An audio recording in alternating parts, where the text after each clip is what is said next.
Let's talk Georgia recruiting. The Dogs currently have the number 4 ranked class in America, but they are not done.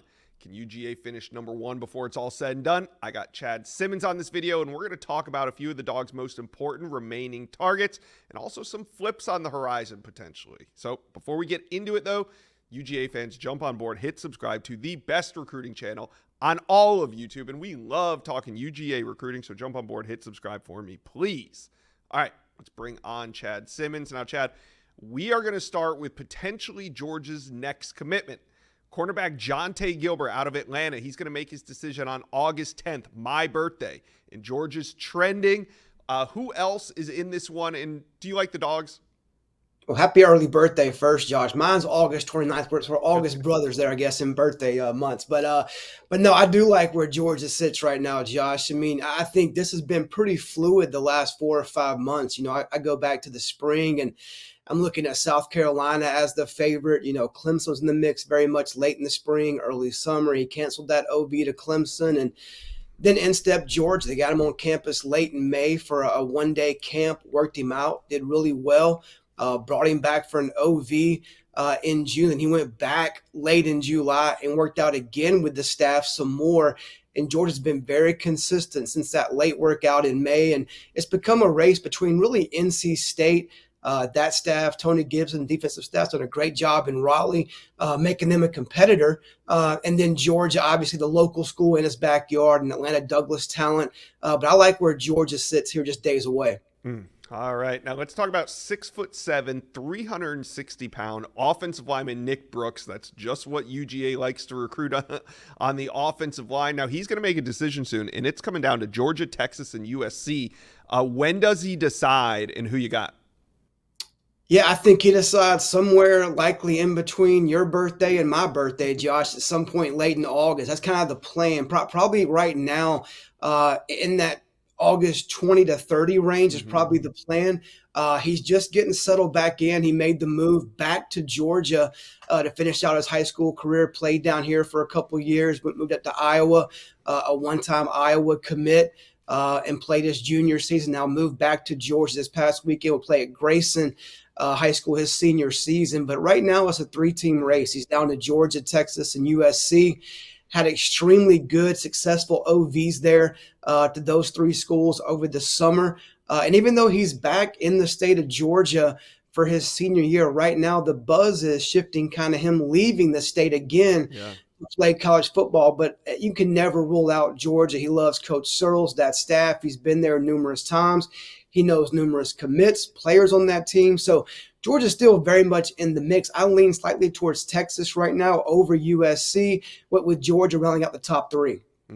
Monster offensive lineman. We'll see where Nick Brooks ends up. All right, let's talk Justice Terry. There was a lot of speculation about when he would decide, but then, Chad, you had a story earlier this week where Justice Terry tells you exactly when he's going to decide. It's going to be December 4th. So we have a ways to go in this recruitment. Who are the main teams heading into the fall for Justice Terry? Inside Scoop listeners and at-home chefs, listen up. Fall is right around the corner, and HelloFresh can take the stress out of dinner by delivering everything you need to cook up tasty meals right to your door, saving you tons of time. Everyone wants to cut back on errands, right? I hate going to the grocery store. Spending those times in checkout lines this time of year, it's terrible. HelloFresh ingredients, though, they travel from the farm to your door, so everything is fresh and it arrives pre-portioned just for you. Me and my fiance last night, we made HelloFresh. She made the order. I cooked it. It was delicious, of course. And it only took us about 30 minutes and we didn't have to do all that grocery shopping. It was great. You guys got to get on this wave. So here's what we're going to do. Go to HelloFresh.com/Josh Newberg free and use code Josh Newberg free for free breakfast for life. 1 breakfast item per box while your subscription is active. HelloFresh, America's #1 meal kit.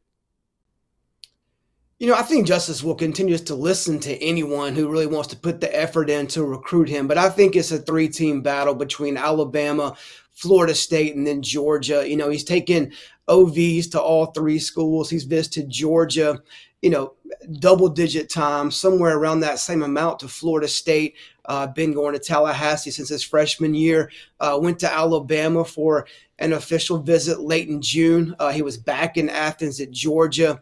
in July. He'll be in Mercedes-Benz Stadium to see Georgia host or play against Clemson in a neutral site game at the end of this month. I think he'll take a game in at Florida State, Georgia, and Alabama in the fall, and just really, like he said, focus on his senior season. His team made the state championship game last year, fell short in that Week 15 game. He wants to take it one step further and go out as a champion this season. But I still like where Georgia sits in this race. A one-time Georgia commit, then flipped to USC, backed off that pledge, midsummer. And Georgia's really been trending as the favorite since. I think they'll be hard to beat. Bama will give it their best shot. Florida State will be the same. We'll see if anybody like Ohio State or another school decides to jump in and compete in this race. But right now, Georgia continues to set the pace for Justice Terry. Yeah, I think it's safe to say they are the team to beat as we head into the fall. Let's talk a couple flip targets. I teased it at the top. Here we are. We got two of them. Wide receiver CJ Wiley. He committed to FSU. He's from Milton, Georgia, and he committed late in June to FSU over LSU and Georgia. But Chad, you've been hearing that there's some smoke, CJ Wiley, and that Georgia staff are still in contact. Yeah, I think he's been one of the biggest, probably surprise commits this cycle. I don't think nobody ruled out Florida State back when he committed. That was the last OV he took, and they were always in the mix, but everybody thought he's an LSU legacy. Either it's LSU or stay home and go to Georgia. So big win there, obviously, for Florida State with Norvell, Ron Dugans, those guys doing a great job. Now they have to work to keep him in this class when signing day rolls around on December 4th. And Georgia and LSU, but specifically Georgia for this interview, will be in the mix. And I think they'll stay in the mix until the end. He has pretty much communication almost daily with James Coley and that Georgia receivers coach. And he plans to be back in Athens at some point, maybe multiple times for games in the fall. He'll continue to watch the offense evolve and how they use receivers, who plays early this season in the fall as a freshman at Georgia. All those things are things he wants to see at Georgia this year. He says himself his recruitment is still open, yet he feels good about Florida State. So FSU, obviously, the team others like Georgia are chasing, but Georgia is not going away. All right, we're also talking edge Chase Linton. This one's also interesting.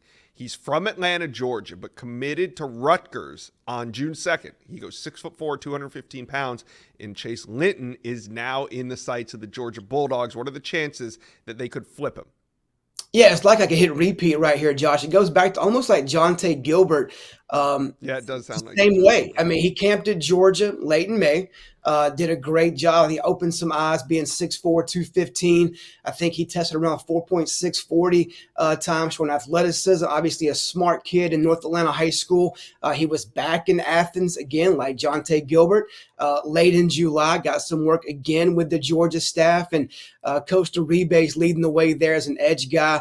They see some versatility, some athleticism, some length. And one thing that's become pretty clear about this class in 2025 for Georgia and Kirby Smart is they want to keep a lot of kids home in state. They're really building this class around in-state talent. We talked about Jonte being a guy, Justice Terry, CJ Wiley.